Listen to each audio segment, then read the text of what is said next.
excuse me, Republicans are going to try to hang Richardson around Denish's neck and drown her with him.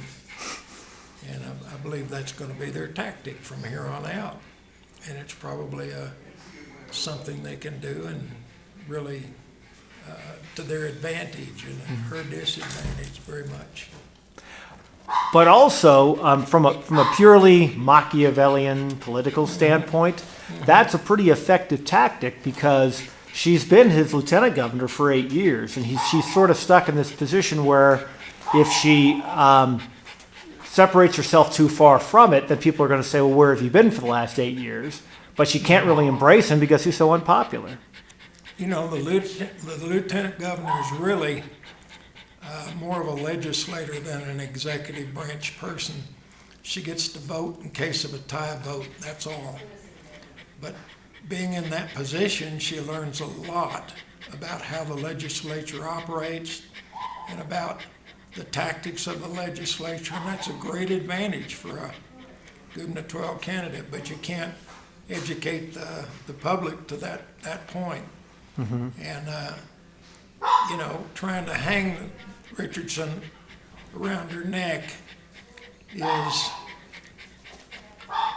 quite easy to do, and it's very easy for the public to misunderstand that she really hasn't had a whole bunch of sway in the administration at all. Really, she just doesn't have any at all. She's got a few little things that she does, but that's about it. If you were advising Diane Denish, what would you say? I mean, she's down by 6 points in the polls. Got 2 months left.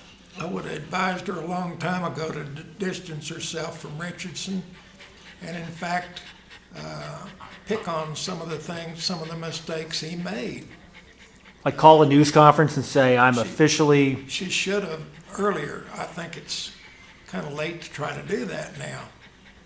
But I've always thought from the outset of the race that if she didn't distance herself from Richardson, she'd be in serious trouble, and she is. Well, she's trying to distance herself, but she hasn't explicitly gone out and said, here's where I differ from him. That's right. She should have done that early and do it on some of the small issues and then climb up to the bigger issues where she disagrees with him, and then she'd be probably in a lot better shape. Yeah. Getting back to Richardson, have you ever seen such a precipitous drop? Here's a guy who won 4 years ago by he had almost got 69% of the vote. Yeah. Now, according to the Journal poll, only 33% of the state supports him.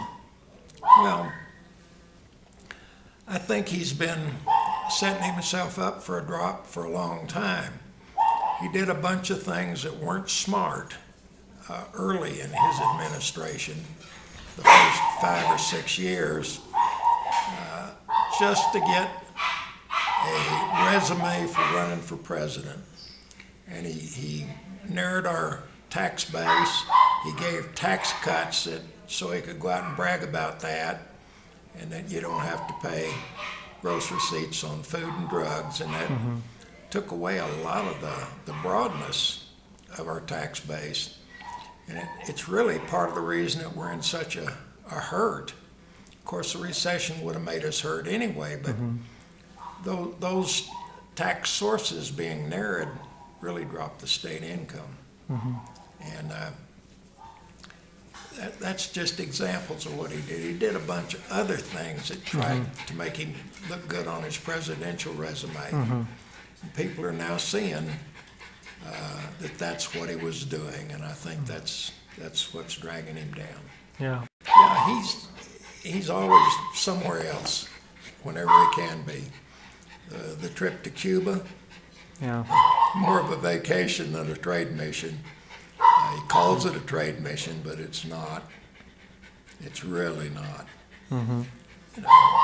So you think he's invisible because he knows time's running out and there's nothing he can do, and people are going to have hard questions. People like me, other reporters, are going to ask him hard questions. I think he's trying to duck the hard questions, yeah. As far as Susana Martinez goes, If she wins, she'll be the first Hispanic female elected governor in the United States. But I don't, well, first of all, what do you think about that? Does that help her? I think it probably does a little bit. We're going to have our first female governor, whoever wins, and But if, yeah, that's an interesting phenomenon that she's the first female Hispanic that might win. Anywhere in the country. Yeah. So do you think that might be able to, because I noticed in the Journal poll, she's got a pretty decent chunk of the Democrat Latino vote.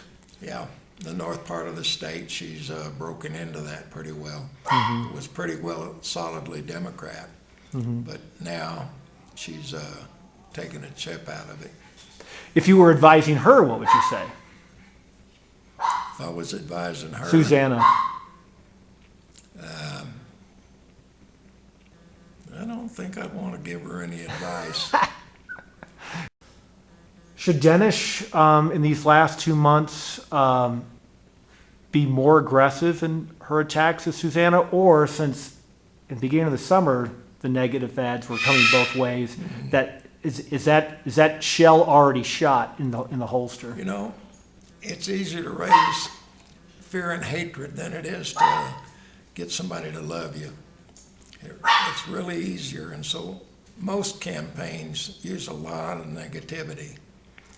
And I really think that if you very carefully stay on a positive campaign and say what you're going to do and how you're going to do it, that you're much better off than trying to poleaxe the other person.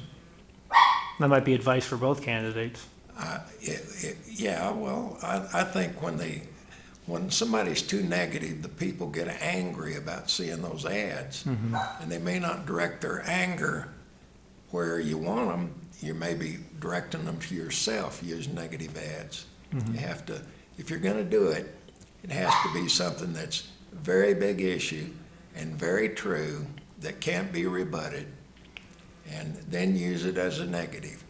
But if it's not, if it's kind of on the edge, it just makes people really angry. Democrats in general in New Mexico.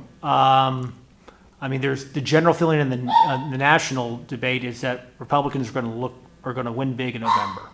It's the question of how big. Will they be able to take over the House or take over the Senate? But also in that Journal poll, Heinrich was winning. Teague was winning, which was a bit of a surprise, I thought. And of course, Ben Ray's way out in front. What's going on in New Mexico? Is it a little bit different, or still too early to tell? I think a lot of people are just angry with the Congress. They just really hate to see the do-nothing Congress, the Congress that's in the pockets of the big rich corporations and rich people, and both parties are kind of bought off because that's the way they raise their campaign money. And I think people are very angry about that, and if somebody shows that they've got a backbone or a bit of backbone and will stand up against that they're going to pull way ahead. I think the Republicans have to take the rap for being the no vote, the no party, really no.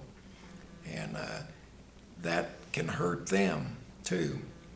So I don't know which way it's going to work, but those are the things I think that the races are going to turn on.